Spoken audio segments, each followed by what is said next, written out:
بسم اللہ الرحمن الرحیم۔ عزیز طلباء السلام علیکم ورحمۃ اللہ وبرکاتہ۔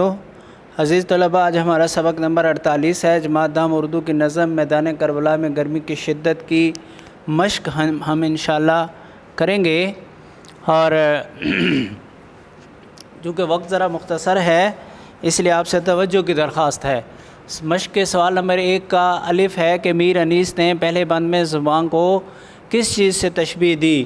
تو اس کا جواب ہے کہ میر انیس نے پہلے بند میں زبان کو شمع سے تشبیہ دی۔ دوسرے بند میں نہر کے لب سے کیا مراد ہے؟ دوسرے بند میں نہر کے لب سے مراد نہر کے کنارے ہیں۔ اور جیم ہے کہ شاعر کے بیان کے مطابق دریائے فرات کے پانی پر دھوپ کا کیا اثر ہوا؟ شاعر کے بیان کے مطابق دریائے فرات کا پانی دھوپ کی وجہ سے ابلنے لگا۔ شاعری میں میر انیس کی وجہ شہرت کیا ہے؟ شاعری میں میر انیس کی وجہ شہرت مرثیہ نگاری ہے۔ حیت کے اعتبار سے اس نظم میدان کربلا میں گرمی کی شدت کو کیا کہیں گے؟ تو بھائی بچوں اس کو مسدس کہیں گے، اس لیے کہ اس کے ہر بند میں 6 مصرے ہیں۔ حیت کے اعتبار سے اس نظم میدان کربلا میں گرمی کی شدت کو مسدس کہیں گے، اس لیے کہ اس کے ہر بند میں 6 مصرے ہیں۔ نظم میدان کربلا کی شدت کو مد نظر رکھتے ہوئے درست جواب پر درست کا نشان لگائیں۔ تو بھائی بچوں یہ ہے MCQs۔ تو میدان کربلا میں گرمی کی شدت کس شاعر کی تخلیق ہے؟ آپ جانتے ہیں میر انیس کی، نہ مولوی میر حسن کی، نہ مرزا دبیر کی، نہ میر خلیق کی۔ اور بے ہے کہ نظم میدان کربلا میں گرمی کی شدت صنف سخن کے لحاظ سے آزاد نظم، قصیدہ اور شعر آشوب اور مرثیہ، تو کیا ہے؟ مرثیہ۔ صنف سخن کے لحاظ سے مرثیہ ہے، حیت کے اعتبار سے مسدس ہے۔ شاعر گرمی کی شدت کا ذکر کرتے ہوئے لرزاں ہے، زبان مثل شمع نہ جل اٹھے۔ لرزاں ہے کس سے ڈر رہا ہے؟ کہ زبان مثل شمع نہ جل اٹھے۔ رن کی زمین سرخ تھی اور آسمان تھا زرد، سبز نہیں، نیلا نہیں، سرخ نہیں، بلکہ زرد۔ اور یہ ہے کہ زمین پر خلق خدا کس چیز کو ترس رہی تھی؟ تو کس کو ترس رہی تھی؟ پانی کو، آب خنک کو، پانی کو نہیں، آب خنک کو، صرف پانی کو نہیں، ٹھنڈے پانی کو۔ دن کی مثال شب سیاہ ہونے کی وجہ کیا تھی؟ آفتاب کی حدت تھی، تپش تھی، لو تھی یا دھوپ تھی؟ تو بھائی بچوں دھوپ تھی۔ جو ہمارے متن میں لکھا ہے، جو ہماری نظم میں لکھا ہے، اس کے مطابق جو درست ہے اس کو ہم کریں گے تو وہ دھوپ لکھا ہوا ہے۔ نہنگوں پر گرمی کا کیا اثر تھا؟ جان لبوں پر تھی۔ سوال نمبر 3 ہے کہ میدان کربلا میں گرمی کی شدت میں جانداروں کا ذکر آیا ہے، ان کے ناموں کی فہرست۔ تو بھائی بچوں کون کون سے جانداروں کے نام ذکر کیے ہیں؟ ایک تو ہرن، پھر شیر، اور پھر نہنگ، اور پھر آہو۔ ہرن، شیر، مگرمچھ، اور شاید ایک آدھ کوئی اور بھی ہو، تو اس کو آپ نے نظم میں دیکھیں گے تو مزید معلوم ہو جائے گا کہ کون کون سے۔ ایک تو ہرن تھے، اور پھر شیر تھے، پھر مگرمچھ تھا، اور اس کے علاوہ شاید یہی 3-4 تھے۔ تو اس کو آپ نے دیکھ لینا ہے، شیر، ہرن، مچھلی اور مگرمچھ، یہ 4 تو تھے ہی۔ اس کے علاوہ اگر کوئی ہو تو اس کو بھی لکھ لینا۔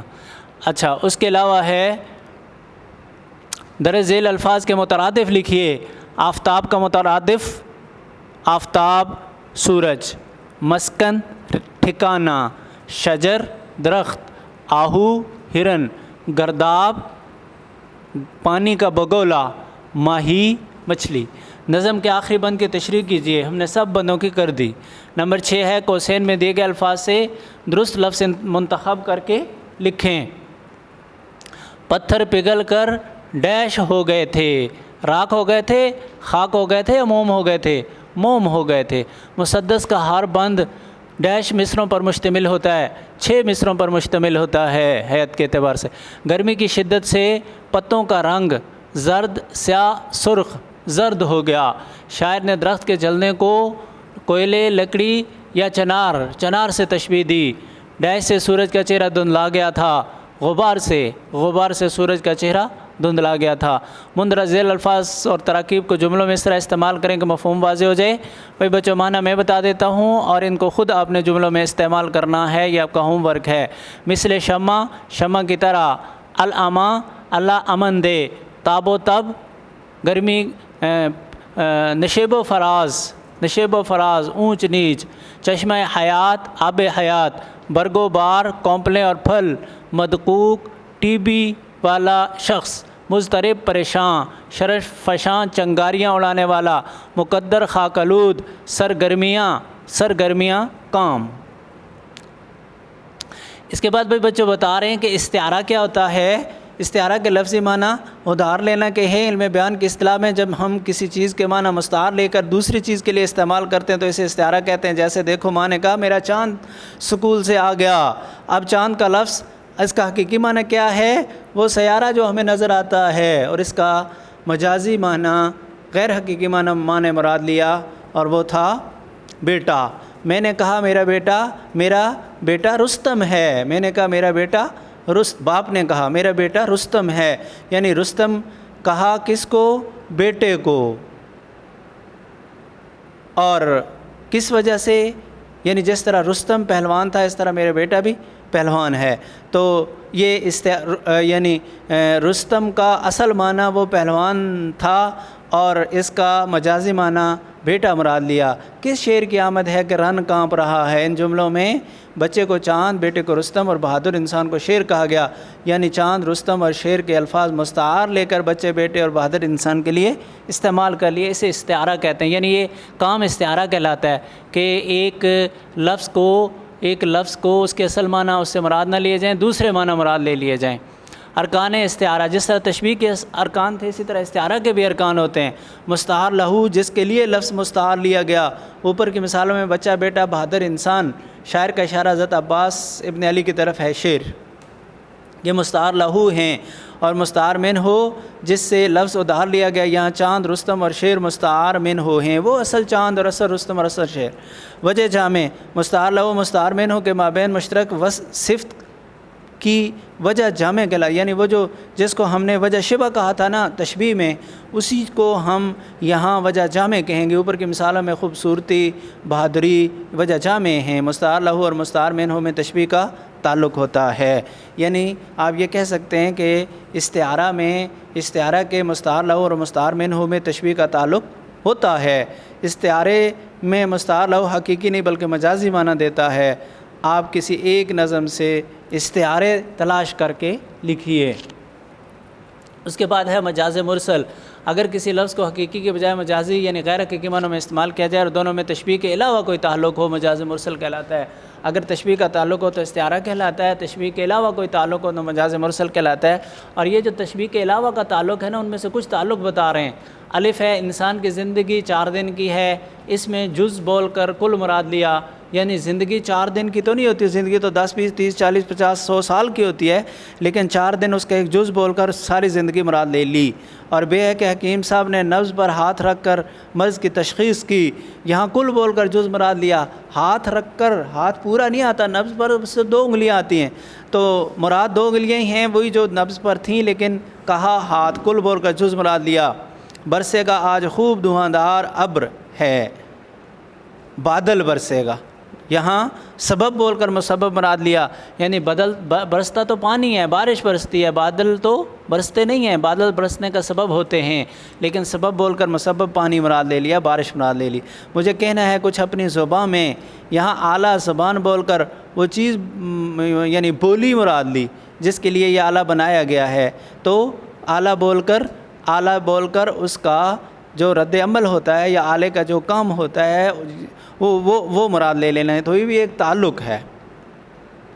اچھا، تو پھر اس کا مطلب یہ ہوا کہ استعارے میں بھی مجازی معنی مراد لیے جاتے ہیں اور مجاز مرسل میں بھی مجازی معنی مراد لیے جاتے ہیں، لیکن استعارے کے مجازی معنی جس کے لیے مراد لیے ہیں اور جس سے مراد لیے ہیں، وہ دونوں ان دونوں میں تشبیہ کا تعلق ہوتا ہے، اور مجاز مرسل کے ان دونوں میں تشبیہ کا تعلق نہیں ہوتا بلکہ جز کل کا تعلق ہو سکتا ہے، ظرف مظروف کا تعلق ہو سکتا ہے، اعلیٰ اور آلے کا رد عمل ہونے کی بلکہ عمل ہونے کا تعلق ہو سکتا ہے، اور کوئی تعلق ہو سکتا ہے، لیکن تشبیہ کا تعلق نہیں ہوگا۔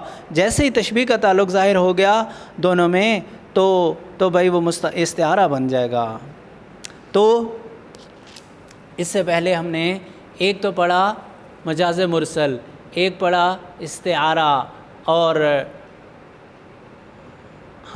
اس سے پہلے ہم نے تشبیہ کو پڑھ لیا تھا۔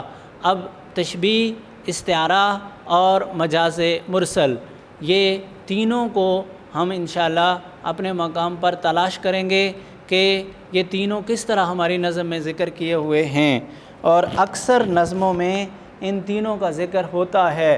تشبیہ تو بہت زیادہ ہوتی ہے، اور تشبیہ کے علاوہ مجاز مرسل اور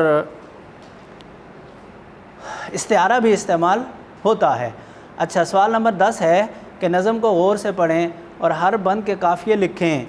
الف بیاں، جیسے پہلے مصرے میں ہے بیاں، اور اس کے علاوہ ہے زباں، اس کے علاوہ ہے الاما، اور اس کے علاوہ ہے آسماں۔ اسی طرح دوسرے بند میں ایک قافیے کا لفظ ہے تب، دوسرا پھر ہے شب، اور پھر ہے لب، اور پھر ہے سب، اور پھر شام، مقام، فام، سیاہ فام ہے نا، فام، اور خام، منہ میں خام کا خام، اور اسی طرح پھر چوتھے بند میں ہے بار، چنار، زار اور دار، اور پانچویں بند میں ہے گماں، فشاں، زباں اور جاں۔ یہ قافیے ہیں جو ہماری نظم کے ہر بند میں الگ الگ مذکور ہیں، ایک قافیہ سارے بندوں میں نہیں ہے۔ اس کے علاوہ بچوں سوال نمبر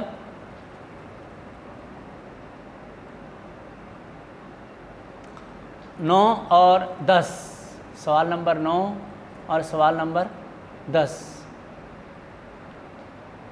اس کو 10 تو ہم نے پڑھ لیا، اور 9 اور 10 دو سوال یہ، اور ایک سوال آپ کا ہے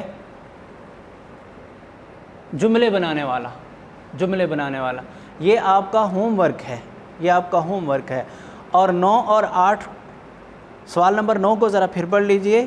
درج ذیل الفاظ کے متضاد: روز، شب، آفتاب، مہتاب، کانٹا، پھول، حیات، موت، سیاہ، سفید، سبزہ زار، ریگستان، شرر فشاں، ذو فشاں۔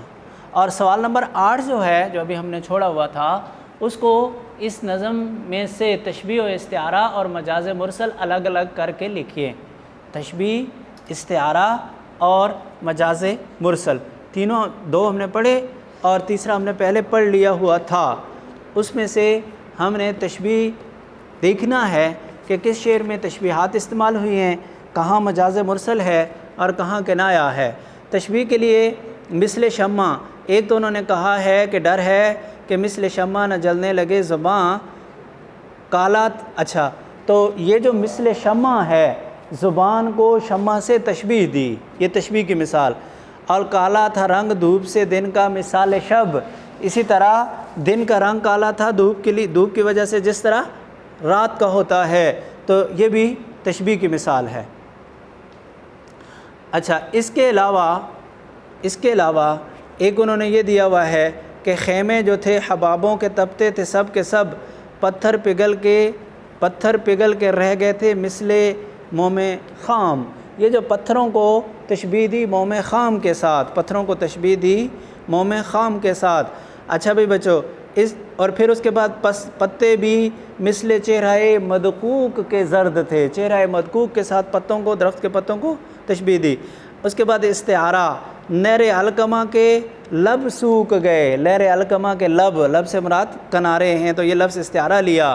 اسی طرح حبابوں کے خیمے، حبابوں کے تپتے تھے، حباب کا لفظ بول کر بلبلہ مراد نہیں لیا بلکہ مراد اہل بیت کی عورتیں ہیں، ان کے خیموں کی بات ہو رہی ہے۔ اس کے بعد مجاز مرسل، رن کی زمین تو سرخ تھی اور زرد آسماں.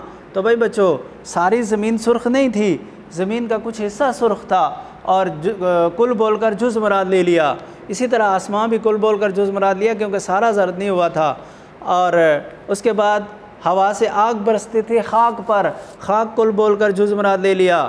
گردوں کو تب چڑھی تھی زمین کے بخار سے، اور ماہی جو سیخ موج تک آئی کباب تھی. یہ جو شعر ہے اس میں سیخ موج، ہر سطح پر آنے والی مچھلی کباب بن گئی، ہر سطح پر آنے والی مچھلی کباب بن گئی. سیخ موج، موج کے کنارے کو کہتے ہیں، یہ جز ہے سطح کا، پانی کی سطح کا جز ہے. اور سیخ موج تک نہیں بلکہ سطح پر جو مچھلی بھی آئی وہ کباب بن گئی. تو جز بول کر کل مراد لے لیا، یہ بھی مجاز مرسل ہے. یہ بھی کیا ہے؟ مجاز مرسل ہے. تو سوال نمبر 9، 10 اور جملے بنانے والا سوال، یہ آپ کا ہوم ورک ہے. کل انشاءاللہ اس کے بارے میں ہم دوبارہ بات کر لیں گے. آپ سے سننے کا موقع تو شاید نہ ملے، لیکن آپ کو سنانے کا موقع ضرور ملے گا. تب تک کے لیے اجازت چاہتا ہوں. اللہ آپ کا حامی و ناصر ہو. والسلام علیکم ورحمۃ اللہ وبرکاتہ.